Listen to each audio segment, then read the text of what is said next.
Hello everyone, welcome back to our channel. ഇനി ഞാൻ ഉണ്ടാക്കാൻ പോകുന്ന ഞങ്ങൾ പാലക്കാരുടെ സ്വന്തം കപ്പ ബിരിയാണിയാണ്. ഇതിനുവേണ്ടി രാവിലെ തന്നെ ചന്തയിൽ പോയി പോത്തിന്റെ മുഴനഞ്ച് 1.5 കിലോ അങ്ങ് മേടിച്ചു. മുഴനഞ്ചാണ് കപ്പ ബിരിയാണി ഉണ്ടാക്കാൻ ബെസ്റ്റ്. കാരണം ഇതിലെല്ലും ഇറച്ചിയും കുറച്ച് നെയ്യും കാണും. ഉണ്ടായി കഴിഞ്ഞാൽ നല്ല അടിപൊളി ടേസ്റ്റും ആണ്. ഇതിനു വേണ്ടിയുള്ള പൊടികൾ ഒരു ബൗളിലേക്ക് എടുക്കാം. മഞ്ഞൾപ്പൊടി 1/2 സ്പൂണ്, മുളക് പൊടി 1/4 സ്പൂണ്, മല്ലിപ്പൊടി 5 സ്പൂണ്, ഗരം മസാല 1/4 സ്പൂണ് എന്നിവയിട്ട് ആ പൊടികൾ നന്നായി മിക്സ് ചെയ്യുക. ആദ്യം തന്നെ ഇറച്ചി 2-3 പ്രാവശ്യം നന്നായി കഴുകിയെടുക്കണം. പിന്നെ നമുക്ക് വേണ്ടത് വെളുത്തുള്ളി അരിഞ്ഞത് 25 ഗ്രാം, ഇഞ്ചി അരിഞ്ഞത് 25 ഗ്രാം, പിന്നെ കറിവേപ്പില ഒരു 3-4 തണ്ട്, പിന്നെ ചുവന്നുള്ളി അരിഞ്ഞത് 25 ഗ്രാം, പിന്നെ നമ്മുടെ പൊടികളുടെ മിക്സും. ആദ്യം തന്നെ ഒരു ഫ്രൈയിങ് പാൻ എടുത്ത് അതിലേക്ക് കുറച്ച് എണ്ണ ഒഴിച്ചു കൊടുക്കുക. അതിലേക്ക് ചുവന്നുള്ളിയും വെളുത്തുള്ളിയും ഇഞ്ചിയും ഇട്ട് കൊടുക്കുക.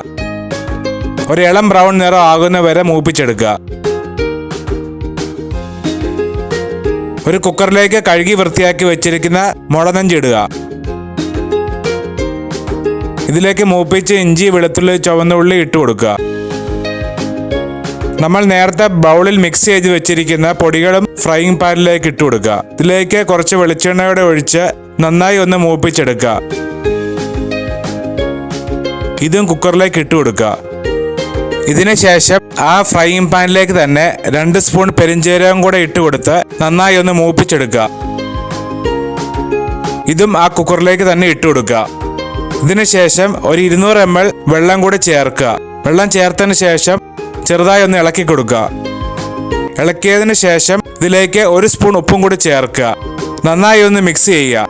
ശേഷം കുക്കർ അടച്ച് ഒരു 10 വിസിൽ വരുന്നത് വരെ വെയിറ്റ് ചെയ്യുക. കുക്കറിന്റെ വിസിൽ അടിക്കുന്ന സമയം കൊണ്ട് ഒരു ഫ്രൈയിങ് പാനിലേക്ക് കുറച്ച് വെളിച്ചെണ്ണ ഒഴിക്കുക. ഇതിലേക്ക് ഒരു തേങ്ങ മുഴുവൻ ചിരവിയതും കുറച്ച് കറിവേപ്പിലയും കൂടി ഇട്ടുകൊടുത്ത് ഇളക്കിക്കൊണ്ടിരിക്കുക.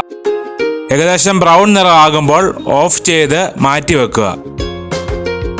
ഇനി നമുക്ക് ഒരു 1.5 കിലോ കപ്പയും കൂടെ കൊത്തി അരിഞ്ഞ് നന്നായി കഴുകിയെടുത്ത് ഒരു പാത്രത്തിൽ വേവിക്കാൻ വെക്കുക.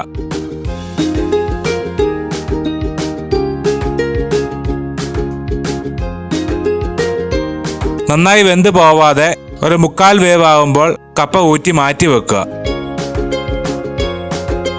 ഈ സമയം കൊണ്ട് കുക്കറിൽ വേവിക്കാൻ വെച്ചിരുന്ന നമ്മുടെ മുഴനഞ്ച് റെഡിയായിട്ടുണ്ടാവും. ഈ കുക്കറിലേക്ക് കപ്പയും കൂടെ കുറേശ്ശെ ഇട്ട് കൊടുത്ത് ഇളക്കിയെടുക്കുക. കപ്പയും മുഴനഞ്ചും മിക്സ് ചെയ്തതിന് ശേഷം ഇതിലേക്ക് നമ്മൾ വറുത്ത് വെച്ചിരിക്കുന്ന തേങ്ങയും കൂടെ ചേർത്ത് നന്നായി മിക്സ് ചെയ്തെടുക്കുക.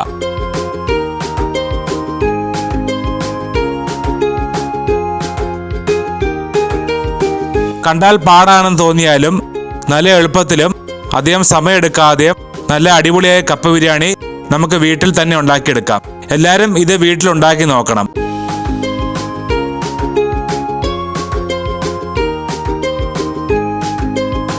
ഇതുപോലുള്ള വ്യത്യസ്തമായ വീഡിയോകൾ കാണുന്നതിനായി ചാനൽ സബ്സ്ക്രൈബ് ചെയ്യുക.